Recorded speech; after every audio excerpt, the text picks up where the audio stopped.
अस्सलामुअलैकुम वरहमतुल्लाहि वबरकातुहू students. Islamic greeting के बाद अब मैं आप लोगों के पास डिस्कस करने वाला हूँ चैप्टर का लास्ट टॉपिक, जिसे हम लोग नाम देते हैं व्हाट हेपेटाइटिस। तो आइए हम सबसे पहले इसको डिफ़ाइन करते हैं कि बेसिकली व्हाट इज़ हेपेटाइटिस। और आपको पता है कि मैं आप लोगों के लिए फ़्लैश कार्ड हमेशा तैयार करता हूँ, तो ये वो सारी चीज़ें हैं जिनको आप लोगों ने लाहौर बोर्ड में बहुत ज़्यादा फोकस करना है। तो पहली बात स्टूडेंट्स, मेरे पास अगेन क्या है, डेफिनेशन। तो आप लोगों को मैंने अभी से एक बात समझा देनी है और मुझे उम्मीद है कि अगर आप डॉक्टर बन जाएंगे, नर्सेस बन जाएंगे, या आपका ताल्लुक़ किसी भी मेडिकल प्रोफेशन से ज़िंदगी में रहेगा, तो आपको ये बात इंशाल्लाह ज़रूर याद रहेगी कि जहाँ कहीं भी वर्ड आ जाता है students, itis, ITIS, itis, for example gastritis, hepatitis, gingivitis, conjunctivitis, laryngitis, pharyngitis. तो जहाँ कहीं भी स्टूडेंट्स आप लोगों के पास वर्ड आता है एंड पे आइटस, तो इसका मतलब ये है कि हम इसे एक वर्ड से एक्सप्लेन करते हैं और उसका नाम होता है students inflammation. Itis means inflammation. और जब मैं बात करता हूँ इन्फ्लेमेशन की, तो इसका मतलब डियर स्टूडेंट्स ये है कि अब यहाँ पे 5 सिम्टम्स इकट्ठे अपीयर हो रहे हैं। 5 सिम्टम्स इकट्ठे अपीयर हो रहे हैं। पहला सिम्टम मेरे पास क्या है, रेडनेस, यानी कि जिस इलाके में या जिस ऑर्गन में इन्फ्लेमेशन होगी वो ऑर्गन रेड होगा, मीन्स उसमें फ्लो ऑफ ब्लड ज़्यादा होगा, बिकॉज कि यहाँ पे इन्फेक्शन है और ब्लड अपने तमाम रिसोर्सेज उस इन्फेक्शन को या उस एबनॉर्मेलिटी को क्योर करने के लिए इस्तेमाल करना चाहता है। तो देयरफॉर ये एरिया में वेस्कुलरिटी या फ्लो ऑफ ब्लड डेफिनेटली ज़्यादा होगा। फिर आता है स्टूडेंट्स मेरे पास पेन, रेडनेस के बाद पेन। फिर आ जाती है next abnormality, that is called as swelling, यानी कि वो वाला ऑर्गन या वो वाला एरिया साइज में बाकी जगहों से सूजा हुआ नजर आएगा। फिर आ जाता है स्टूडेंट्स मेरे पास व्हाट, फीवर। अब ये जो फीवर है ये लो ग्रेड भी हो सकता है और ज़्यादा हाई ग्रेड भी हो सकता है, डिपेंड करता है कि आपके पास कौन सी वायरस की टाइप है। और आखिर में जो बहुत इंपॉर्टेंट चीज़ है वो ये है कि लैक ऑफ फंक्शन, यानी कि वो वाला ऑर्गन जो भी काम कर रहा था नॉर्मल होते हुए, बीइंग इन्फ्लेम्ड, अब वो ये वाला काम नहीं कर सकता। तो जब ये स्टूडेंट्स 5 सिम्टम्स इकट्ठी हो जाएंगी तो फिर हम बोलेंगे कि ये ऑर्गन इन्फ्लेम्ड हो गया है या इन्फ्लेमेशन का शिकार हो गया है। Right students. Hepatitis, inflammation of the liver, means liver red हो जाएगा, उसमें पेन स्टार्ट हो जाएगी, उसमें स्वेलिंग हो जाएगी। आप अल्ट्रासाउंड करवाएंगे तो आपको लिवर एनलार्ज नजर आएगा, ऑर्गेनिज्म मोर और लेस फीवर में रहेगा और जाहिर जितने भी फंक्शंस में लिवर कर रहा है अब वो नॉर्मल नहीं रहेंगे। उसके बाद स्टूडेंट जैसे हमने डिस्कस किया कि इस पर्टिकुलर डिसऑर्डर के सिम्टम्स क्या होंगे, तो ये सिम्टम्स तो होंगे लोकलाइज्ड, मींस कि ये सारी की सारी चीज़ें आप लोगों को अपनी राइट रिब के नीचे फील होंगी, बिकॉज कि आपको पता है कि हमारा लिवर राइट रिब के नीचे एग्जिस्ट करता है। तो ये सारी की सारी चीज़ें राइट रिब के नीचे महसूस होंगी। लेकिन ओवरऑल जनरल बॉडी क्या फील कर रही होगी उसको हम यहाँ पे लिखते हैं सिम्टम्स के अंदर। Number 1 students, jaundice.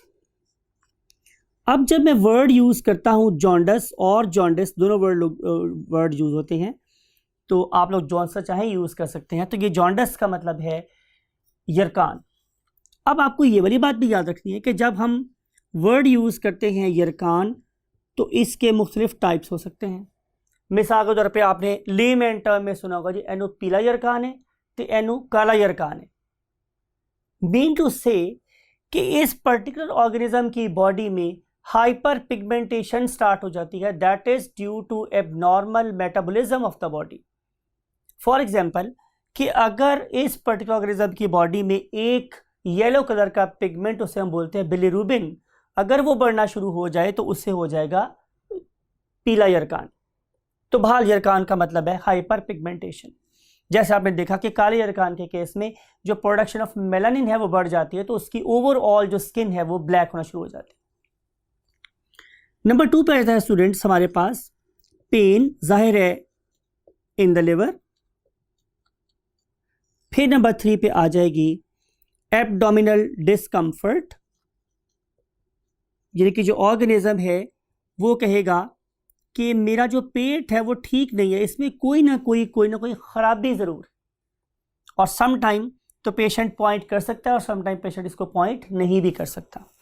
फिर उसके बाद स्टूडेंट्स नंबर 4 पे आ जाता है लॉस ऑफ एपेटाइट। अब जो मेरे पास वर्ड है एपेटाइट, इसका मतलब होता है भूख, राइट स्टूडेंट्स। अब इसका मतलब ये है कि इस पर्टिकुलर ऑर्गेनिज्म की भूख खत्म हो गई, उसको भूख नहीं लग रही।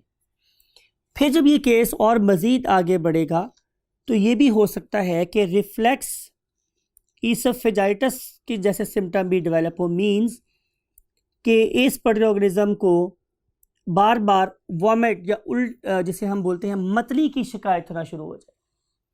और फाइनली ये वाला ऑर्गेनिज्म एक ख़ास टेन्योर के बाद, यू नो कि ये वायरल डिसऑर्डर है, एक ख़ास टाइम पीरियड के बाद बिल्कुल ठीक भी हो सकता है।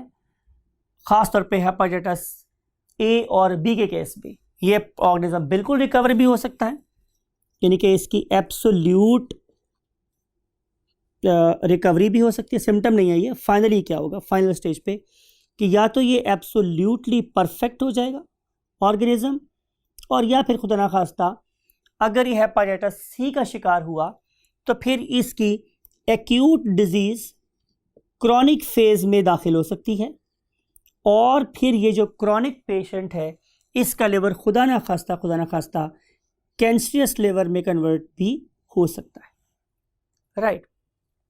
तो ये स्टूडेंट्स हमारे पास what the different symptoms and their ultimate consequences.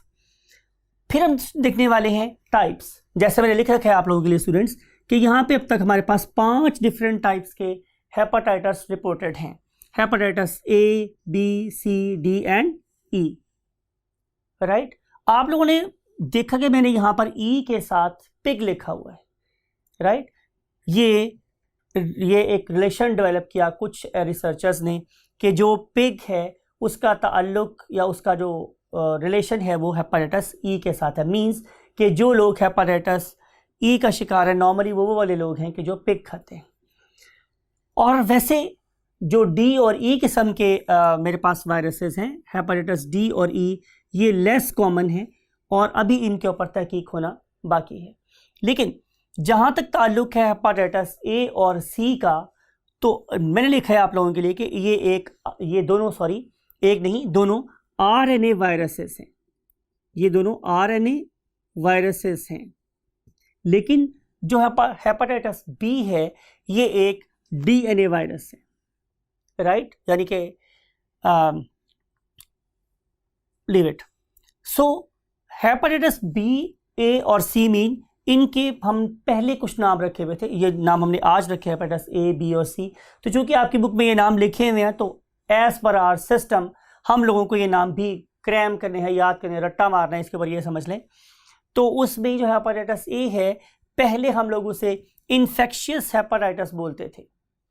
फिर जो हेपेटाइटिस बी था उसे हम लोग सीरम हेपेटाइटिस बोलते थे, बिकॉज कि शायद सबसे पहले ये हम लोगों को सीरम में रिपोर्ट हुआ। हालांकि ज़ाहिर है ये भी इन्फेक्शियस है, ये भी इन्फेक्शियस है, ये भी इन्फेक्शियस है, बिकॉज कि इन तीनों का ताल्लुक किसी ना किसी इन्फेक्शन के साथ है, एब्नॉर्मलिटी के साथ है। लेकिन एनी हाउ हम इसको नाम देते थे सी को non A non B hepatitis. Means कि जब हमने अर्ली डेज में टेस्ट करना शुरू किए तो मेरे पास हेपेटाइटिस ए का टेस्ट भी था और बी का टेस्ट भी था, तो मैं उसको पहचान लेता था कि ये ए है या बी है।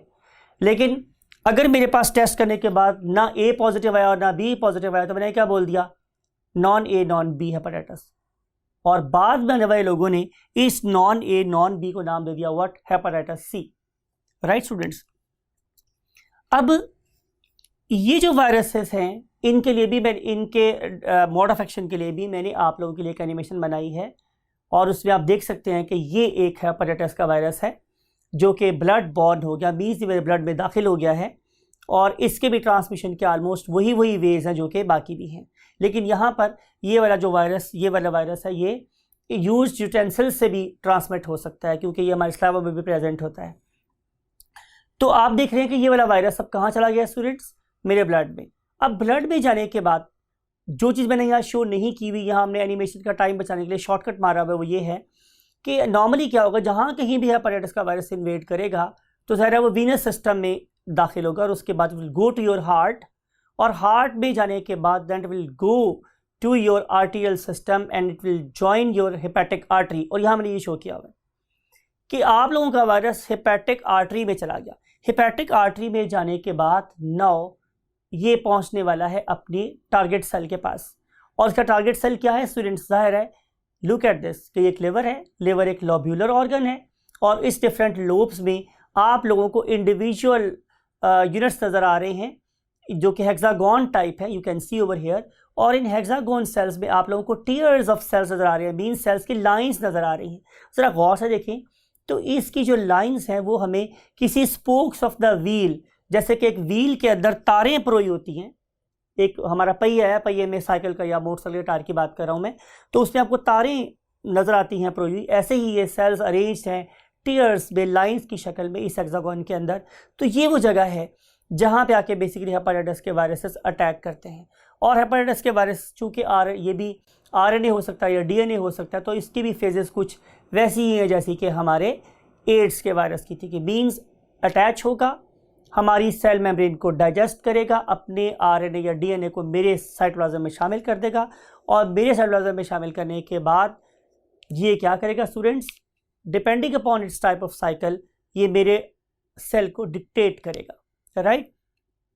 और जो हेपेटाइटिस बी है ये एक और बहुत कॉमन किस्म का हेपेटाइटिस है, और अगर आप लोग इसकी डेमोग्राफी देखें तो इसके लिए भी मैंने एक वर्ल्ड मैप आप लोगों के लिए यहाँ पे लगाया है। आप इस मैप पे देख सकते हैं कि एशिया, चाइना, फिलीपींस और जो मिडल ईस्ट के लोग हैं, जहाँ पे शायद गुर्बत ज़्यादा है, या जहाँ पे लेट मी से दिस थिंग कि शायद जहाँ पे जहालत ज़्यादा है, लेट मी से दिस थिंग कि जहाँ पे गंदगी ज़्यादा है, जहाँ के लोगों में इंसानियत और शऊर कम पाया जाता है, वहाँ पे आम तौर पे इन वायरल डिजीज़ के ट्रांसमिट होने का चांस और फैलने का चांस भी ज़्यादा हो सकता है। और आखिरी बात स्टूडेंट्स का है ट्रांसमिशन, जैसे मैंने पहले बोल दिया कि ये डेफिनेटली थ्रू यूज यूटेंसिल्स, ऐसा भी हो सकता है कि फीकल मैटर हो और फीकल मैटर के ऊपर आके कोई फ्लाई बैठे और फिर वो हमारी फूड को कंटेमिनेट कर दे, और वो कंटेमिनेटेड फूड फिर मैं खा लूँ, तो ज़ाहिर है इसे हम बोलेंगे ओरोफिकल ट्रांसमिशन, यानी कि फीकल मैटर से, स्टूल से, पखाना से वायरस आके मेरे फूड के थ्रू मेरे माउथ पे चला गया, तो इसे हम बोलते हैं ओरोफिकल ट्रांसमिशन। तो ये भी पॉसिबल हो सकता है, जैसे मैंने पहले बोला कि ये ब्लड के थ्रू भी ट्रांसमिट हो सकता है, और फिर आखिर हमने बात की कि ज़ाहिर है ड्यूरिंग द सेक्शुअल कॉन्टैक्ट भी ये ट्रांसमिट हो सकता है।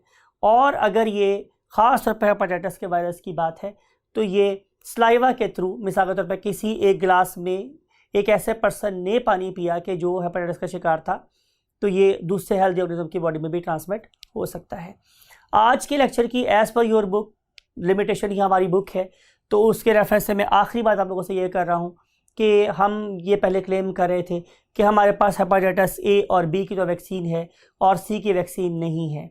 तो इसके बारे में जो इन्फॉर्मेशन मैंने आप लोगों को इनकलकेट करनी है वो ये है कि कुछ अर्सा पहले तक हम वाकई ही हेपेटाइटिस C का कुछ ट्रीटमेंट नहीं कर पा रहे थे, या जो ट्रीटमेंट था उन्हें हम नाम देते थे स्टूडेंट्स व्हाट, इंटरफेरॉन। अब मैं आप लोगों से बात कर रहा हूँ स्टूडेंट्स किस चीज़ की, ट्रीटमेंट की।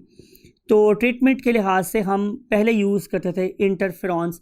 ये मेरे पास स्पेसिफिक किस्म की के यू कैन से प्रोटीन्स थी जो कि इन्फेक्टेड सेल्स को ही जाके डैमेज करती थी या उनको आइडेंटिफाई करने के बाद उन्हें किल कर देती थी, लेकिन इसके साइड इफ़ेक्ट्स बहुत ज़्यादा थे।